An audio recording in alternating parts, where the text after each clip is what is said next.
Bonjour, bonsoir, bienvenue à Béné Résonant. Bon après-midi pour certains aussi, pour ceux qui nous rejoignent. Aujourd'hui, dans la série sur l'apologétique, nous allons essayer de faire une étude aujourd'hui sur un sujet qui peut nous aider, par la grâce de Dieu, dans notre désir d'évangéliser, dans notre désir de pouvoir partager la parole de Dieu, de pouvoir échanger avec nos amis musulmans et aussi pour notre propre culture parce que nous vivons dans un monde où parfois on pense que c'est parce qu'on prie, parce qu'on fait ceci, que ça veut dire qu'on peut évangéliser. Même Paul, il a fallu qu'il étudie et comprenne ce que les autres croyaient, les Grecs croyaient pour pouvoir les atteindre. Donc d'où notre désir de vouloir faire l'apologétique, donc qui est là de défendre sa foi, basé sur le texte de 1 Pierre 3, verset 15, où Pierre dit « Sanctifiez dans votre cœur le Seigneur Jésus-Christ, étant toujours prêt à défendre avec douceur et respect devant quiconque vous demande l'espérance qui est en toi, en vous. » Donc nous devons être prêts à défendre notre foi avec douceur et respect. Donc aujourd'hui, nous allons parler de comment évangéliser un musulman qui ne croit pas en la Bible. Parce que ça, c'est un point important. Dans la tête du musulman, le Coran, c'est un livre parfait. C'est un livre parfait. L'autre titre, comment le Coran est-il un livre parfait? C'est le seul livre qui n'est pas corrompu dans la perception des musulmans. Dans ce que nous voulons approcher, vous qui avez, si vous avez un contact musulman autour de vous, sûrement c'est un champ d'évangélisation, ça c'est une certitude. Donc, nous devons comprendre d'abord la pensée musulmane. Et certains chrétiens dans la précipitation veulent directement parler de la Bible. Le musulman ne croit pas que la Bible que nous tenons en notre main est sans corruption. Il ne croit pas à ça. Donc, pour l'amener à croire, il faut d'abord aller dans le Coran. C'est pourquoi je dis, souvent mes amis, achetez un Coran. Il faut avoir le Coran pour pouvoir évangéliser nos amis et nos frères musulmans. Il n'y a pas de mal à ça. Vous achetez, vous savez même, une stratégie qui marche facilement. J'aime le demander. J'aimerais apprendre le Coran. Peux-tu m'offrir un Coran? Quelle joie pour le musulman. Si vous aimez encore beaucoup, il va vous acheter un très beau Coran. Et vous offrir, vous l'aurez gratuitement. N'est-ce pas? Et généralement, la perception d'évangéliser n'est pas seulement de venir dire « Viens, je vais te montrer la vérité ». Non. C'est aussi de questionner. Se poser des questions. En posant des questions, nous allons pousser la personne à se remettre en question. On se met dans une position de quelqu'un qui va apprendre. On ferait mieux que de venir dire « Oui, la Bible est vraie », tout ça. Ça, c'est des débats. Récemment, un frère m'a invité dans c'était un débat qui se fait sur YouTube. J'ai dit, bon, on parlait en blaguant. Je lui ai dit, je peux pas, parce que c'est des back and forth. Il dit, non, j'ai la vérité, non. Je préfère dans cette dimension de ce que, par expérience, comment Dieu a permis que j'étudie avec des musulmans, puisque je suis né d'une musulmane aussi. Et c'est une manière qui était beaucoup plus efficace de me mettre dans une position de quelqu'un qui va apprendre. Lorsqu'il m'offre le Coran, et maintenant je demande des rendez-vous pour des études. Parce que j'ai des questions. Je dis non, j'ai des questions, j'aimerais apprendre. Et si le Coran me répond à mes questions, je me convertis. Ça, c'est ce que je dis toujours à mes amis musulmans. Donc le Coran, c'est le livre. Mohammed n'a pas, de certaines sources historiques des traditions musulmanes, Mohammed n'a pas vraiment écrit le Coran. Le Coran n'était pas encore au temps de moi. C'est bien après que tout a été rassemblé. Nous avons par exemple, dans Saïd el-Bukhari qui est, vous savez que les musulmans, pour que je puisse clarifier d'abord, avant qu'on ne lise le Saïd el-Bukhari, Les musulmans croient à la Bible, au Coran, pardon, et ils ont d'autres livres qui sont les commentaires, les hadiths, qui parlent de la vie du prophète. Mais il y a deux hadiths qui sont les plus connus, c'est-à-dire Sahih Muslim et Sahih al-Bukhari. C'est les deux qui sont respectés par les musulmans. Donc, dans toutes les présentations que je fais, parfois je mets les hadiths de côté, mais dans tout ce que je fais, je prends le Coran et je confirme avec les hadiths. Donc, par exemple, dans le Sahih al-Bukhari qui nous dit, pendant la vie du prophète, le Coran avait été écrit. Mais il n'était pas encore uni au même endroit, ni arrangé dans un ordre successif. Donc, le Coran n'était pas totalement écrit. Et c'était la preuve, le Coran, c'est l'une des preuves que Mohammed est un prophète dans la tête d'un musulman. Donc faisons bien attention comment nous allons parler au début. Et quand j'échange avec des amis musulmans, je vais essayer de faire comme si on était en train de justement de faire cette pratique. Le premier verset qui vient dans la tête de nos amis musulmans lorsqu'ils parlent de l'inspiration du Coran, c'est la sourate 42, verset 51. 51-52. Il n'a pas été donné à un mortel qu'Allah lui a parlé autrement que par révélation, ou derrière un voile, parce qu'Allah n'a pas parlé directement à quelqu'un, ou qu'il a envoyé un messager qui l'a révélé. Par sa permission, c'est qu'il, Allah veut, il est sublime message. C'est ainsi que nous t'avons révélé un esprit, le Coran, provenant de notre ordre. Tu n'avais aucune connaissance du livre ni de la foi, mais nous avons fait une lumière par laquelle nous guidons qui nous voulons parmi nos serviteurs. En vérité, tu guides vers un chemin droit. C'est l'inspiration du Coran. Et quand j'étudie avec mes amis, je dis, j'ai lu ce verset, on dit le Coran inspiré, ça vient directement d'Allah, parce que je veux mettre l'emphase dessus. Parce qu'il faut que je lui fasse comprendre, du pas dans son sens, que oui, ce livre vient d'Allah. Il dit oui, effectivement. Parfois, ils sont surpris, ils disent, mais comment tu as fait pour trouver ce verset? Il dit oui, parce que j'étudie, je veux comprendre. Mais aussi, je dis, oui, le Coran me dit que c'est inspiré, ça vient de Dieu, ça vient d'Allah directement. Mais le Coran me dit aussi que Allah préserve son livre. Il me dit oui. Je dis d'accord. Parlons de sa préservation alors.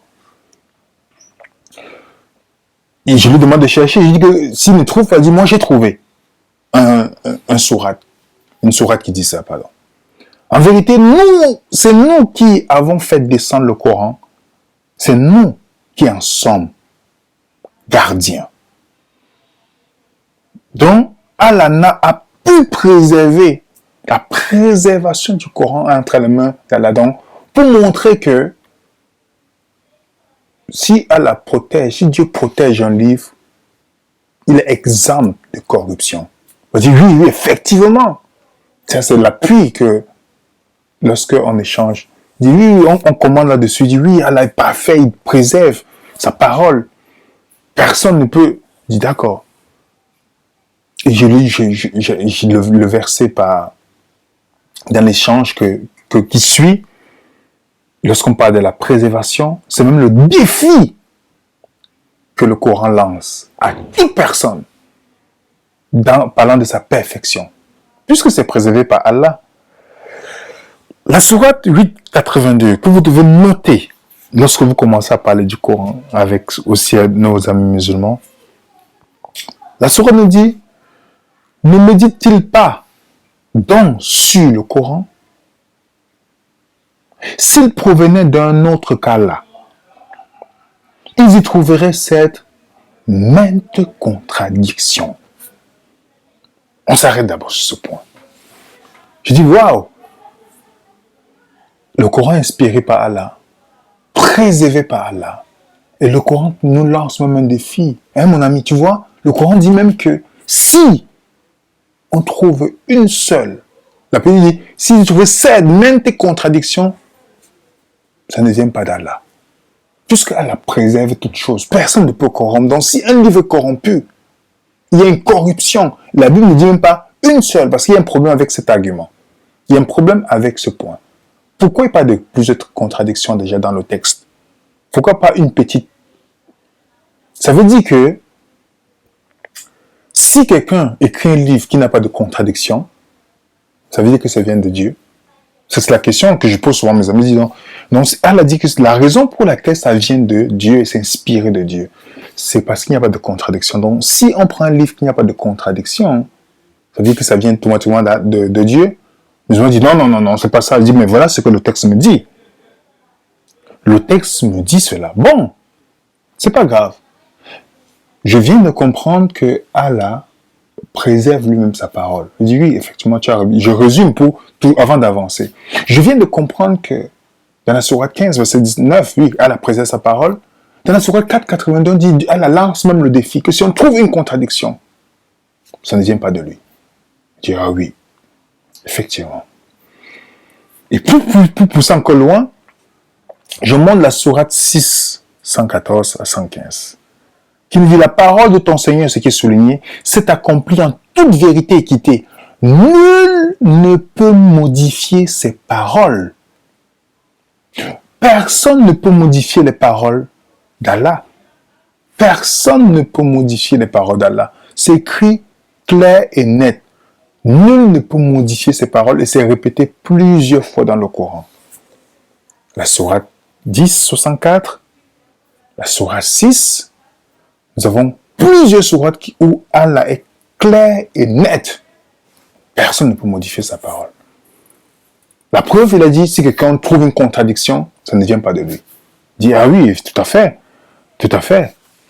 Maintenant, je lui dis, bon, tu sais, comme je suis chrétien, moi, je veux comprendre. C'est parce que je veux, si j'ai les réponses, je veux me convertir au christianisme, à l'islam. Il a dit, oui, je vais te montrer. C'est ce que je fais souvent avec certains. Parfois, même ils étudient, même à travers, parce que beaucoup de musulmans prennent l'islam culturellement, mais n'étudient pas. C'est pourquoi je préfère mieux étudier avec un musulman qui connaît déjà son Coran que quelqu'un qui ne connaît pas. Généralement, c'est ce qui est mieux. Je lui dis, bon, que penses-tu de la Bible?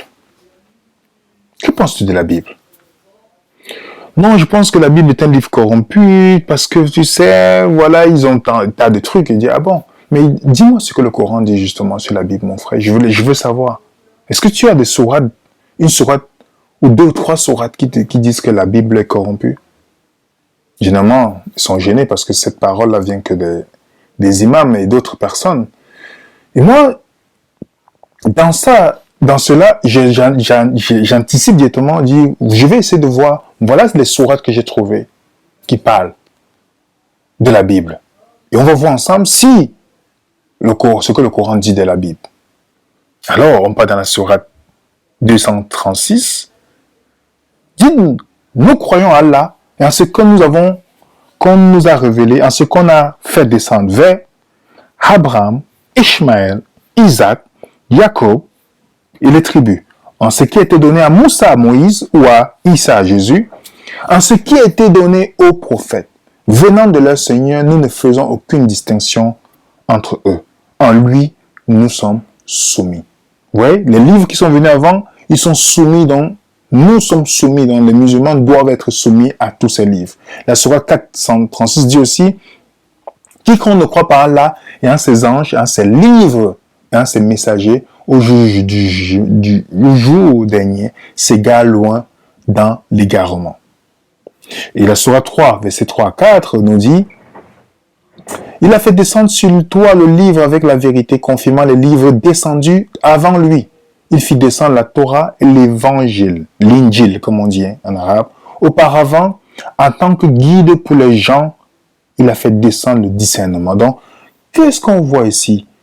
La Torah et l'évangile, l'Ancien Testament, le Nouveau Testament, sont des guides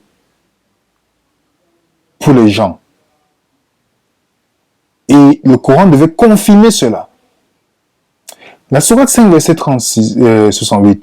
Ô gens du livre, vous ne tenez sur rien, parlant des chrétiens et des juifs, tant que vous ne vous conformez pas à la Torah, à l'évangile, en ce qui a été descendu de la part de votre Seigneur. Donc, je peux donner encore plusieurs versets. Alors je lui dis, bon, voilà, je suis face à un problème ici. Tu me dis que la Bible est corrompue. Mais voilà le Coran qui dit que c'est la Torah et l'évangile, c'est une lumière, un guide. Comment tu peux m'expliquer ça? Là, les questions commencent à venir dans l'esprit.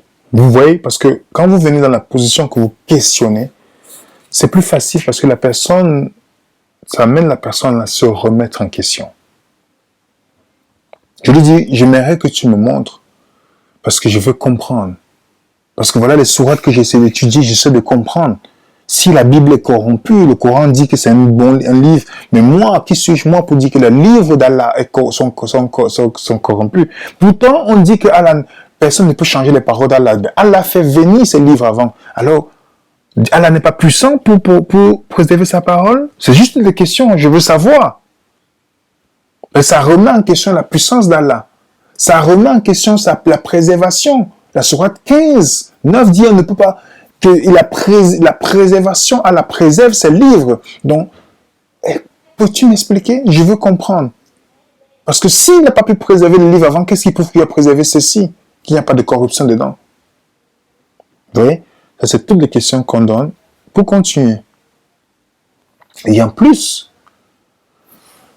je montre que le Coran vient comme une confirmation, comme on a vu. Et croyant ce que j'ai fait descendre en confirmation de ce qui a été déjà avec vous. La sourate 2, 89 dit, et quand le vint d'Allah un livre confirmant ce qu'il avait déjà. Sourate 2, 101 qui dit, et quand le vint d'Allah confirmant le livre qui était déjà, excusez-moi, j'ai mélangé deux sourates. La sourate 4, 47, à vous à qui on a donné le livre, croyez en ce que nous avons fait descendre en confirmation de ce que vous avez déjà. Le Coran est une confirmation de ce que la Bible avait déjà donné avant. Alors, quand on progresse, les questions fusent toujours. Si le Coran doit confirmer la Bible, et le Coran dit que la Bible est un guide, alors pourquoi les musulmans disent que la Bible a été falsifiée? Je veux comprendre, mon frère. Je veux comprendre. Et c'est là où j'ai une série de questions que je donne à mes amis. Je mets peut-être ces questions. Est-ce que Allah est tout puissant pour préserver ses livres? La personne va dire oui. S'il a préservé le Coran, pourquoi n'a-t-il pas pu préserver les autres livres qu'il a inspirés? Et si la Bible a été corrompue, est-ce que ça a été corrompu avant Mohammed ou après Mohammed? Ça, c'est des questions importantes que vous devez leur poser. Vous pouvez même noter ça et coller ça dans un truc que vous transportez parfois dans vos livres, tout ça. Et parce que si vous lui demandez, est-ce que le Coran était... Est-ce qu'Allah peut préserver ses paroles? Il va dire oui. Parce qu'Allah est tout puissant, oui. Mais pourquoi vous dites que la Bible a été corrompue?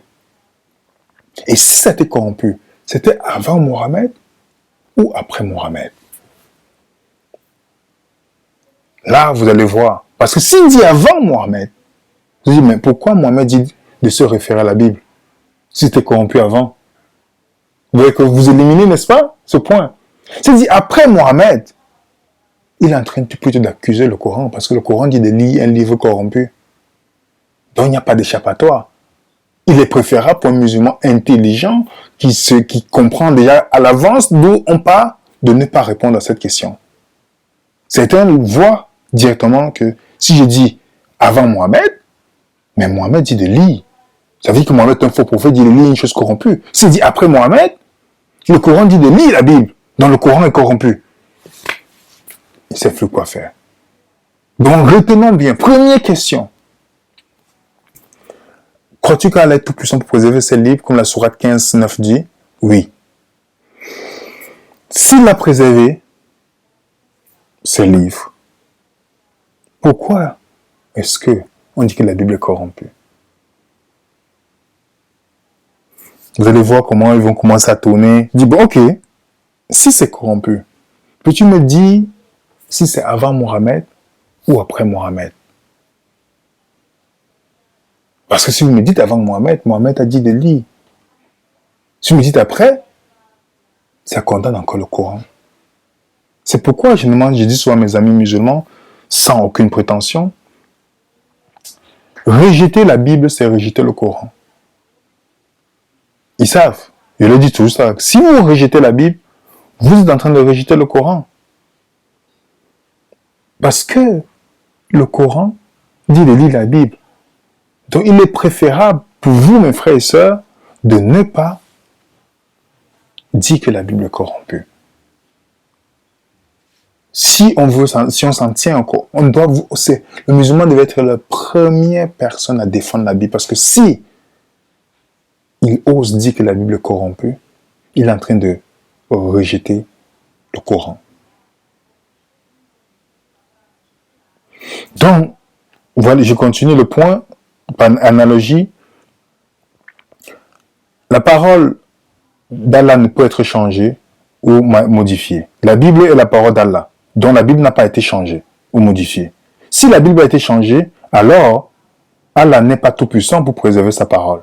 Et si la Bible est corrompue, alors le Coran est faux car il nous demande de lire un livre falsifié. Je l'ai dit, c'est pas ça? Effectivement. Et maintenant, quand je finis cette partie, parfois il ne faut pas faire de longues. Quand on a fini cette partie, je dis, la prochaine fois, j'aimerais qu'on compare les histoires dans le Coran et de la Bible. Puisque le Coran est venu confirmer avant, il devait être en cohérence avec la Bible. Il me dit, d'accord, c'est vrai, oui. On laisse tomber, on prend notre rendez-vous. Et c'est là où on fait l'étude comparative entre les deux. Dans l'étude comparative, nous avons l'histoire du déluge. Nous lisons dans le Coran, la sourate 11, 41, 42, on nous dit qu'un des fils de Noé s'est noyé lors du déluge.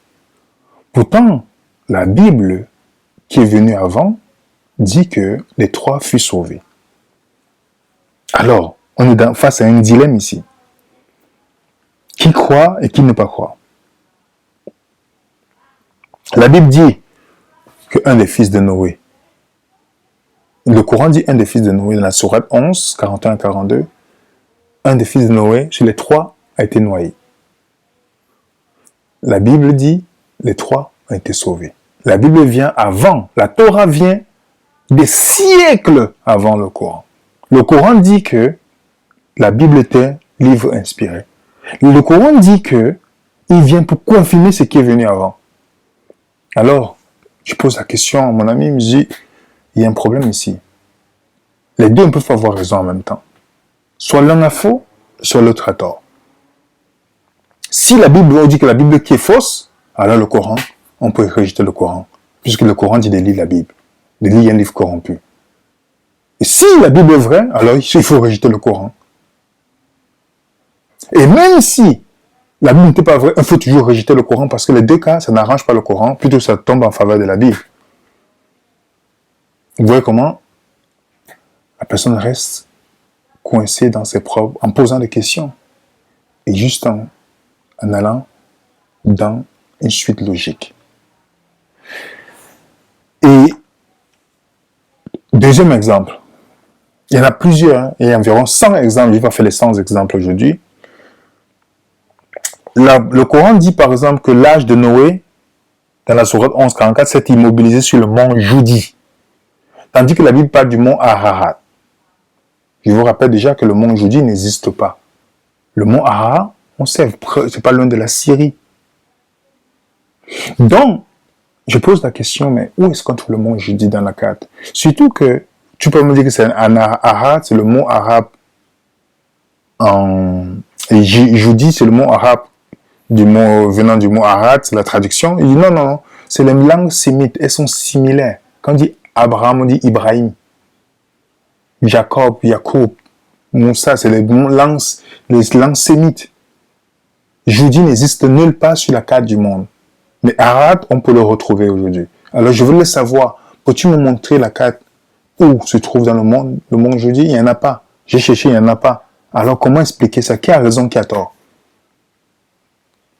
Si l'archéologie montre que c'est le mot arabe existe, et le mot juif n'existe pas, qui a raison entre le Coran et la Bible? Je veux seulement savoir. Je laisse que ça passe dans la tête. Sans toutefois continuer, j'avance. Je vous prends un autre exemple. La sourate 29, versets 14 à 15 nous dit, en effet, nous avons envoyé Noé vers son peuple. Il demeura parmi eux 1000 ans, moins 50 années. Puis le déluge les emporta alors qu'ils étaient injustes. Et puis nous le sauvâmes, lui et les gens de l'âge, et nous en fîmes un avertissement pour l'univers. Donc lisez bien ce texte. Je disais à mon ami, lisons bien, on décortique ensemble. D'après le Coran, elle a envoyé qui? Noé. Vers qui? Son peuple. Ça, c'est le premier point. Deuxième point, Noé demeura combien? 950, parce qu'on dit 1000 moins 50. Ensuite, quoi? Puis le déluge les emporta. Donc, ensuite vient le déluge. Donc, alors, et puis, à la sauva Noé. Donc, Noé avait combien? 950 ans lors du déluge. Ça, c'est clair. Il me dit, oui, effectivement.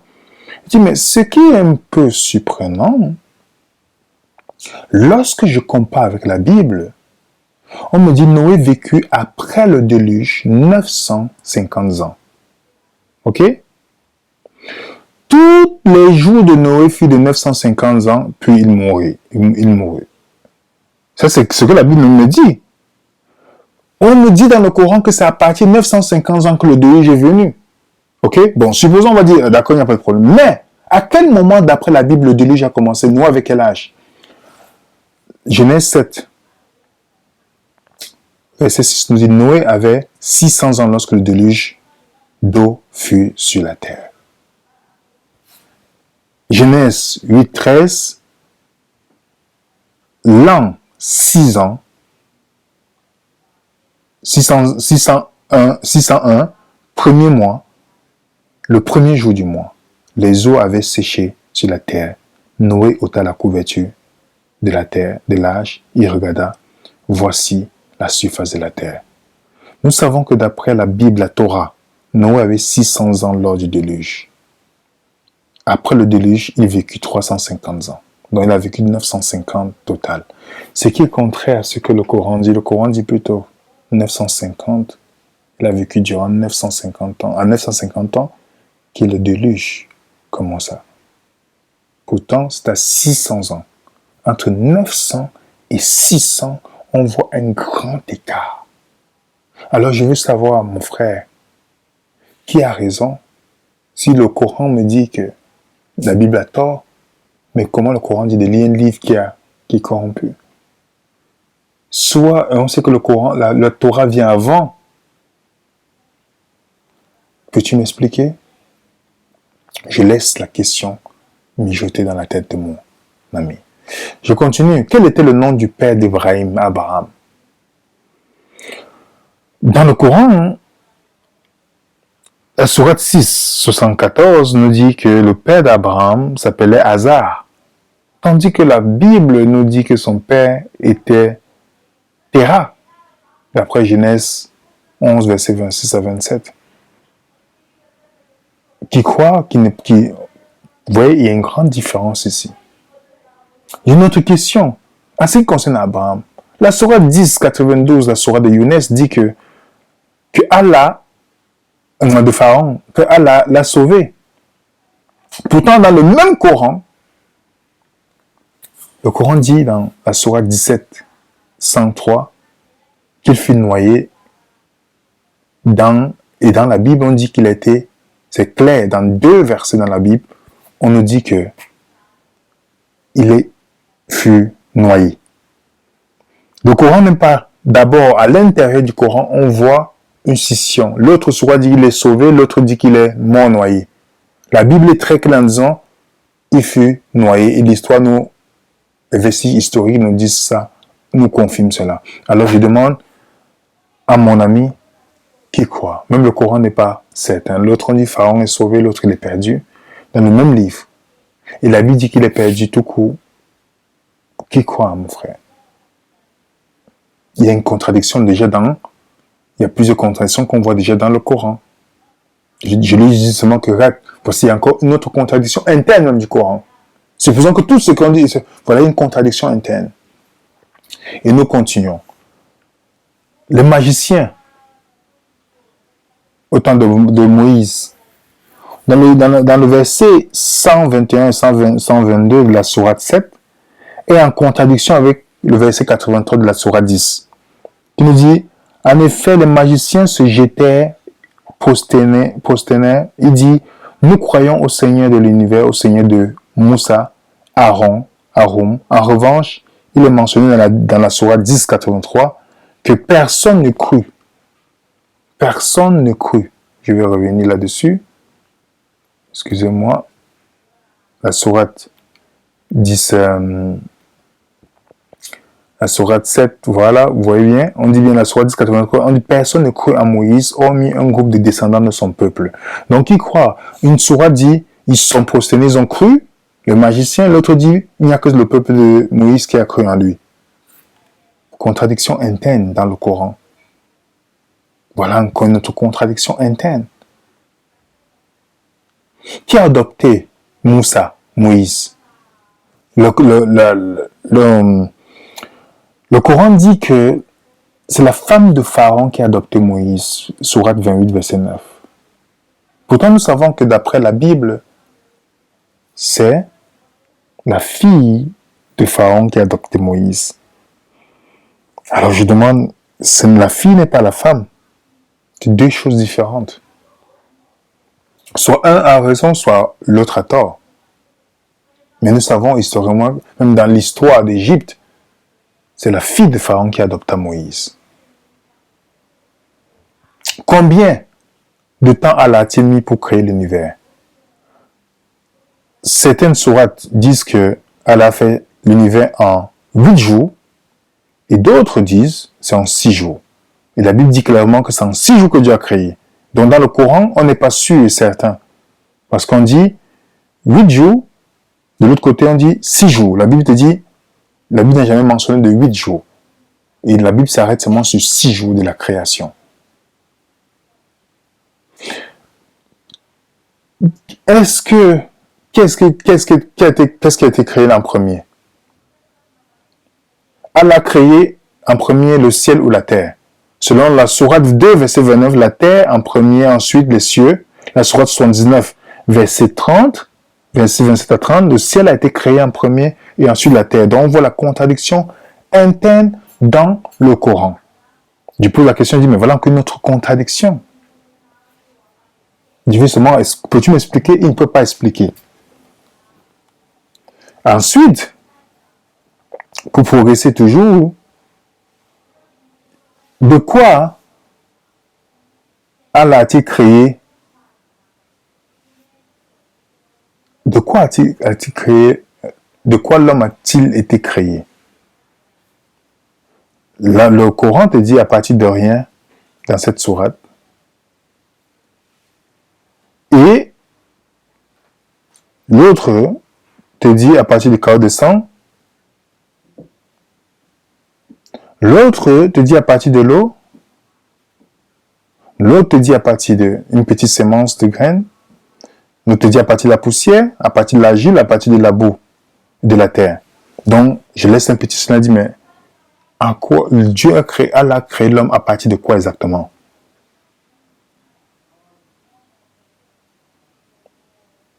Donc, et je garde le silence pour pouvoir laisser mon ami réfléchir. C'est ce qu'on fait généralement. Je veux qu'il me donne la réponse. Et maintenant, On continue. Qui est la mère de Jésus? Qui est la mère de Jésus? Je pose la question à mon ami musulman parce que je veux comprendre. Si tu réponds à mes questions, je me convertis.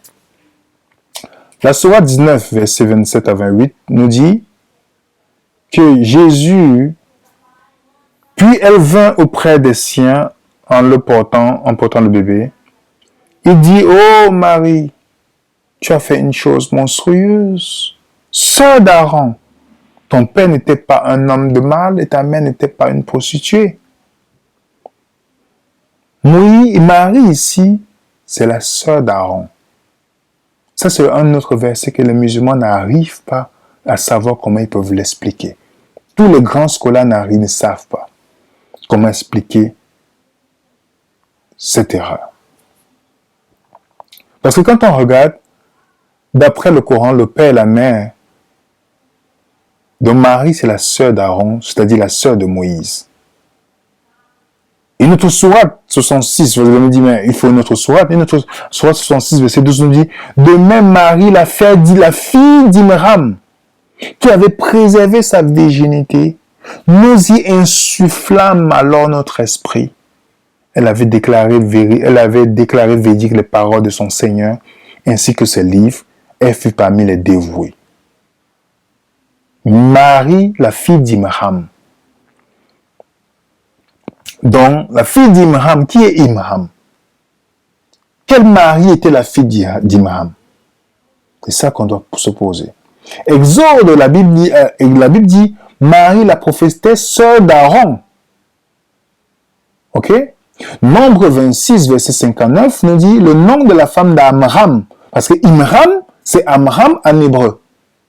Le nom, traduit en français bien évidemment, le nom de la femme d'Amram était Jochebed, fille de Lévi, laquelle naquit, comme écoutez bien, en Égypte. Elle enfanta à Amram, Aaron, Moïse et Marie. Est-ce que vous voyez ça bien? Aaron, Moïse et Marie, leur sœur. Et 1 Chronique 6, le verset 1 à 3 nous dit, fils de Lévi, vous voyez bien ça? On confirme. Le verset 3 nous dit, fils d'Amram, Amram et Moïse, et Marie, fils d'Aaron, Nadab, Abihu, Éléazar et Ithamar. Donc dans la généalogie d'Aaron, Amram, qui est le père, et qui est le père de Moïse, et le père de Marie aussi. Donc ça donne ceci. Dans la Bible, le vrai père de Marie, la mère de Jésus, s'appelle Joachim. Et qui donne Marie. Mais le Coran te dit que non, Marie, là, c'est la sœur d'Aaron. Donc, ça change beaucoup de choses. Pourtant, Marie, qui est la sœur d'Aaron, c'est la sœur de Moïse, c'est pas elle qui a mis Jésus-Christ au monde. Mais dans la Sourate 19 que nous avons lue, nous voyons la confusion. Nous voyons que Amram a 3 enfants, Aaron, Myriam et Moïse. Et on voit que ça ne s'agit pas de la même personne. Mais pourquoi cette confusion? Peux-tu m'expliquer, mon cher ami? Amram a 3 enfants, Moïse, Marie et Aaron. La Sourate 19, verset 27 à 28 nous dit, Marie qui a couché Jésus, c'est la sœur de Aaron, donc la sœur de Moïse. Il y a plus de 1000 ans qui les séparent. Plus de 1000 ans. Comment c'est possible? Comment réconcilier cela? S'ils ne sont pas de la même généalogie, ni de la même tribu, comment c'est possible? Je pose la question. J'insiste, peux-tu m'expliquer? Ils n'ont pas vécu. Même les commentateurs musulmans se questionnent là-dessus. Ibn Jarir, excusez-moi, qu'est-ce que j'ai fait? J'avance, tac. On dit, la Sourate 19, verset 28 ne se réfère pas à Aaron, frère de Moïse. Issa a répondu à Cab, tu as menti.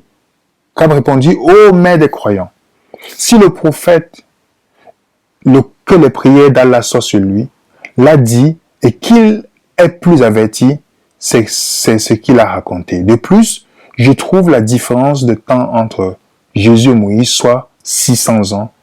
Il a dit qu'elle restait silencieuse. Le célèbre commentateur sunnite, Ibn Kathir, dit qu'Aïcha pensait que Moïse était l'oncle maternel de Jésus. Aïcha était convaincue que Marie, la mère de Jésus, était la vraie sœur d'Aaron. Parce que le débat existe encore jusqu'aujourd'hui. Parce que au temps de la femme de Mohamed, les gens n'arrivaient plus à comprendre, parce que Mohamed était déjà décédé, ils ne savaient pas comment expliquer ça. Comment expliquer d'abord le nombre d'années qui les séparent et qu'ils ne sont pas de la même tribu. Ça veut dire que l'auteur qui a copié le Coran ne connaissait pas en réalité vraiment la différence entre Myriam, la sœur de Moïse et d'Aaron, et de Marie. Et je continue à questionner mon ami, parce que je veux comprendre. Je lui dis, est-ce que tu peux me réconcilier ça? Avec tous les points, contradictions qu'on va voir entre les deux. Une autre question que je pose à mes amis musulmans. Allah a la Trinité, c'est trois dieux, incluant Marie. Le Coran le dit. Le Coran, c'est la Sourate 5, verset 516, où on dit, oh Jésus, c'est toi qui as dit aux hommes de prendre toi et moi et Marie pour faire des dieux. Et parce que cette sourate pense à tort que les chrétiens adoraient trois dieux, le Père, Marie et Jésus. Mais les chrétiens n'adorent pas trois dieux, déjà, pour comprendre, quand on parle de triunité ou trinité. Et on voit encore la sourate 5, verset 73, 75, dit encore cela. Pourtant, nulle part dans les Écritures, on ne mentionne pas que les chrétiens croient en trois dieux.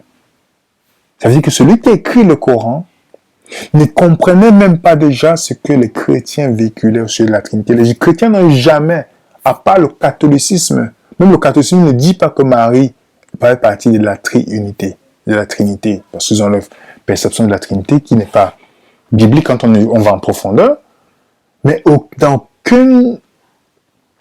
toute l'histoire du christianisme, on n'a jamais dit que Marie fait partie de la troisième personne de la Trinité. Ce n'est jamais mentionné nulle part.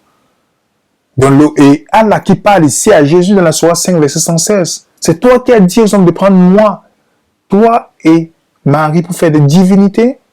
Mais ça veut dire que si Allah, je pose la question à mon ami, si Allah connaissait tout, il devait savoir au moins ce que les chrétiens croient. Comment il se trompe lui-même sur ce que les chrétiens croient? Là, je vous dis les amis, dans l'expérience que j'ai fait avec certains quand j'échange, parce qu'on fait ça en plusieurs temps, je laisse ces questionnements. Pas besoin d'éclat de voix. Juste les questionnements. Et lorsque je vois que le visage, il y a beaucoup de questions que quand la personne étudie, elle va prendre des notes.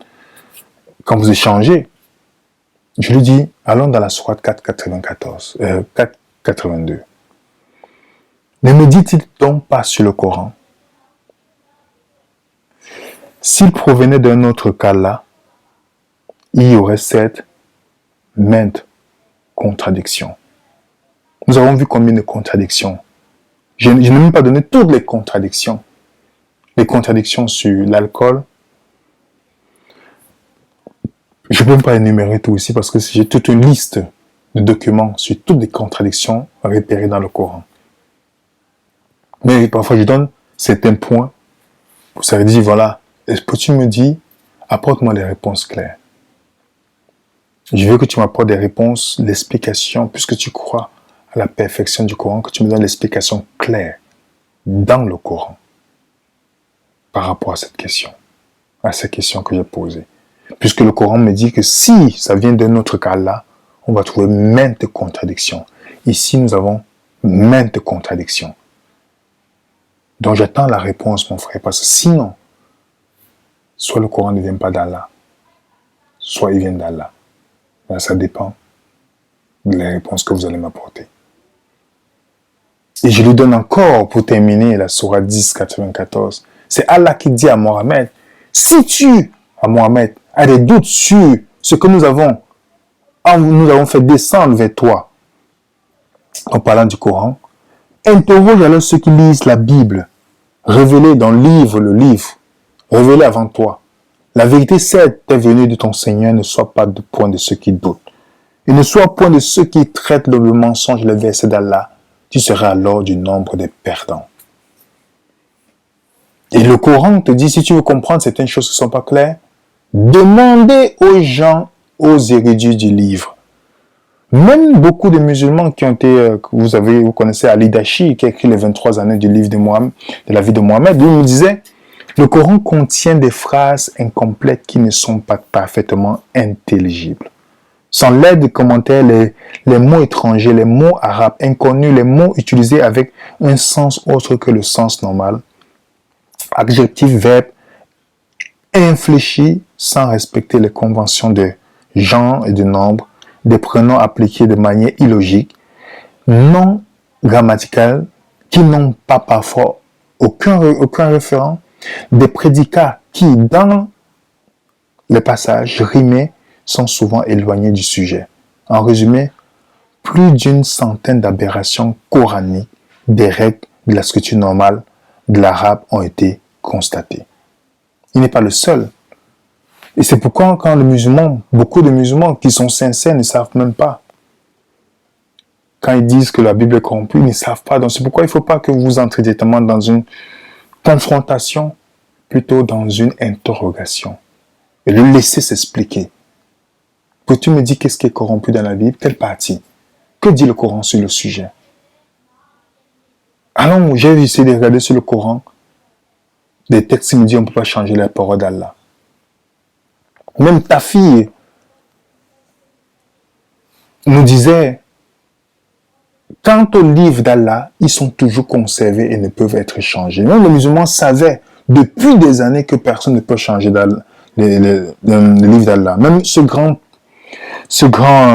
professeur qui vit en Australie, qui nous disait que, je ne sais pas s'il est encore en Australie, il disait, nous savons de l'histoire de ces deux traditions religieuses qu'au moment où le prophète prêchait au début du 7e siècle de notre ère, les écritures des Juifs et les chrétiens étaient documentées. La Torah qu'ils avaient à l'époque est ce qu'ils ont maintenant. La même chose est vraie pour les évangiles. Puisque le Coran se réfère à ces mêmes écritures, ces références devraient également s'appliquer à l'ère moderne. C'est peut-être le principal défi de la position d'Ibn Taymiyyah, donc parlant d'autres personnes qui parfois se lèvent pour défendre le Coran en voulant pointer que c'est les écritures qui sont corrompues. Mais même tous les grands chercheurs musulmans ne savent pas comment réconcilier. C'est pourquoi le seul argument que beaucoup peuvent faire s'arrêter là sans aller loin dans l'argumentation, c'est de dire tout simplement la Bible est corrompue.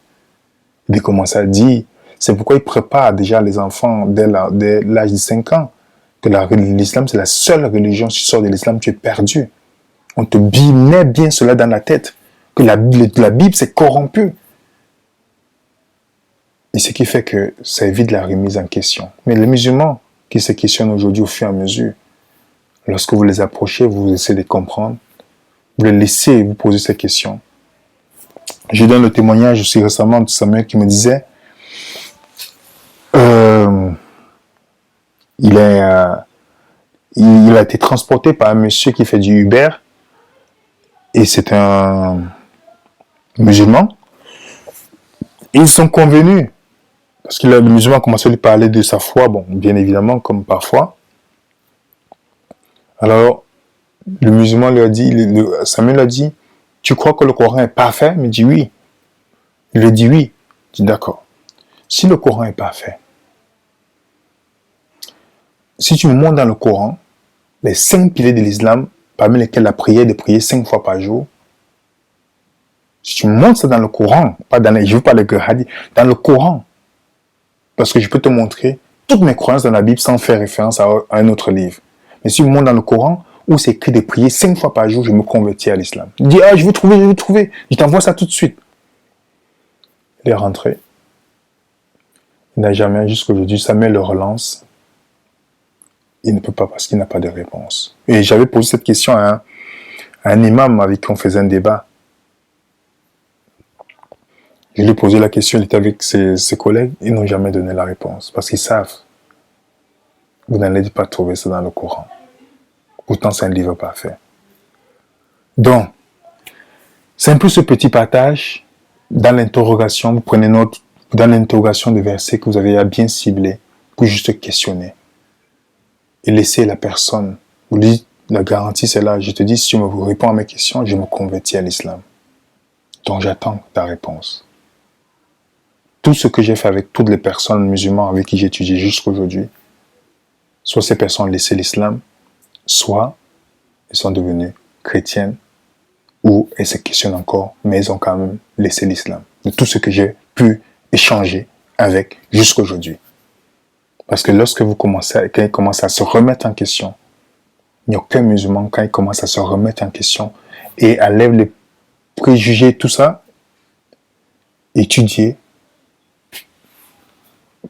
la réponse est simple, c'est de laisser l'islam. En tout cas, partagez-nous vos expériences dans vos différentes études. Nous allons mettre le document de certains versets dans notre groupe WhatsApp.